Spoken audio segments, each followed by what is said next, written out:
When we think of modern liberalism, we can often think of them as one common blob, all alike with nothing to distinguish between them, but that is of course not true. I often read on blogs, particularly but not exclusively American ones, liberals being referred to as communists.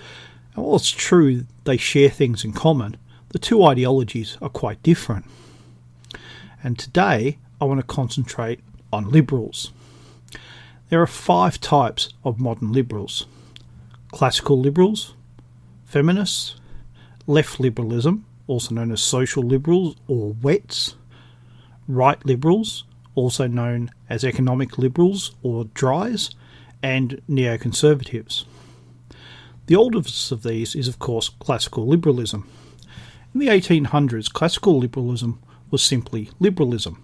It looked like this: politically liberal, free speech, freedom of association, etc. Economically liberal, free trade, free movement of labour, free movement of money. Socially conservative, the individual is important, but the family is still the bedrock of civilization. But from the 1880s, socialism began to have a profound influence upon liberalism, and from around 1900, liberalism changed, mainly in its economic ideas. It looked like this: politically liberal, free speech, freedom of association, etc.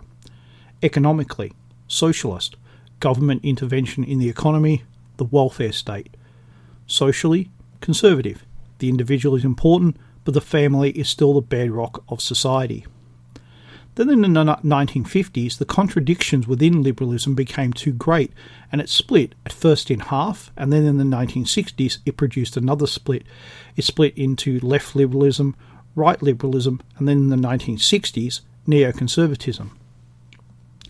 The 5th branch of modern liberalism is feminism. Its history goes back to the 1840s. There were feminist thinkers and writers before then, but there was no movement. Only from the 1840s can feminism be regarded as a movement. Its history with liberalism is complex. Liberalism gave feminism more support than it received from any other political philosophy, but it also turned its back on feminism for decades at a time, and during those times feminism was no more than a crackpot philosophy, even to liberals. Since the 1950s, each branch of liberalism has its own beliefs and its own spectrum of the ideas of liberalism. Classical liberalism. It has remained more or less as it was, but has become an ever smaller branch of liberalism. Most classical liberals took to calling themselves conservatives. Politically liberal, free speech, freedom of association, etc. Economically liberal, free trade, free movement of labour, free movement of money. Socially conservative, the individual is important, but the family is still the bedrock of society. Right liberalism. Here was where classical liberalism broke apart, as they rejected socialism and wanted to return to liberal economics.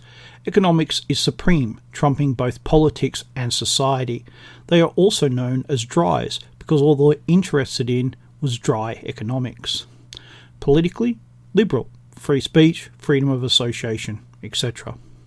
Economically liberal, free trade, free movement of labour, free movement of money.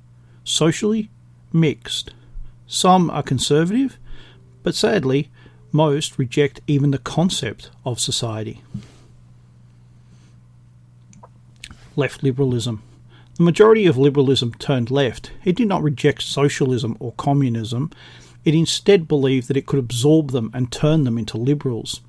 It succeeded up to a point. It did turn socialists and communists into liberals, but it didn't seem to notice or mind that it became influenced by both philosophies. Politically, it started liberal and moved towards a more socialist model. This is most obvious when it comes to speech. It started by trying to be as open about free speech as possible. Free speech was the greatest of rights. It was what distinguished the Western world from the communist, unfree world. But over the last 50 years that has died, and at each stage it has been taken over by political correctness. Politically, liberal, socialist, identity politics. Over time, it moved from one to the other. Economically, socialist, government intervention in the economy, the welfare state. Socially, radical, Society exists for the benefit of the individual. Multiculturalism, mass immigration. Neoconservatism. The idea of neoconservatism is silly. If you're neo, you can't be a conservative. Neoconservatives believe that they were loyal liberals who got left behind by left liberalism. They continue to believe that liberalism is a moral force and that war can spread the benefits of liberalism because people want freedom more than life. In their opinion, a life without freedom is not life. Politically, liberal. Free speech, freedom of association, etc.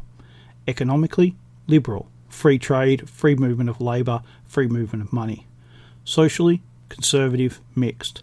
The individual is important, but the family is still the bedrock of society, although some deny that society exists. Feminism. Feminism is such a mixed bag. For nearly every issue you can find feminists who oppose each other, pro and anti-pornography for example. As a general rule, feminism is liberalism as applied to the lives of women. Most feminists are of a socialist bend, but we should never forget that feminism quietly in the background supports right liberalism as well. The corporate world is a big supporter of jobs for the girls, just as much as the government and the NGO sector. Politically, socialist liberal, more socialist than liberal. Economically, socialist liberal, again, more socialist than liberal. Socially, radical, what is good for feminist women and the broad left. It changes on what is more important, women or the left. Many people will tell you that libertarians are liberals, but libertarians are anarchists who support business. I do not think that anarchists are liberals. Although if liberalism was to create the society they wanted, only libertarians and anarchists would be around. It's important to be able to tell the difference between the different types of liberals that we see, and I hope this helps.